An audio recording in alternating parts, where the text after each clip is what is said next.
নতুন সংবিধান। সুতরাং এই সংবিধানকে নতুন সংবিধান রচনা করতে বাংলাদেশের চাঁদাবাজ, দুর্নীতি, হত্যা, রাহাজানি এগুলো বন্ধ করতে পারে, বরং দেখা যাচ্ছে এগুলো দিনকে দিন আরো বেড়েই চলেছে। আর দেখা যাচ্ছে বাংলাদেশের কৃষক, শ্রমিক, জেলে, তাঁতি এদের অধিকারের কথা এই সংবিধান বলতেছেন। এই সংবিধানে যে মূলনীতি রয়েছে সেই মূলনীতিতেও সমস্যা রয়েছে।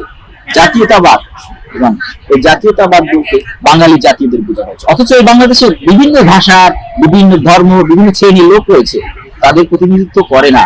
সুতরাং মনে করি এই সংবিধান পুনরায় লিখন করা উচিত এবং সকল ধরনের ইচ্ছা অভিপ্রায় মানুষের মতামত নিয়ে নতুন করে সংস্কার করা উচিত।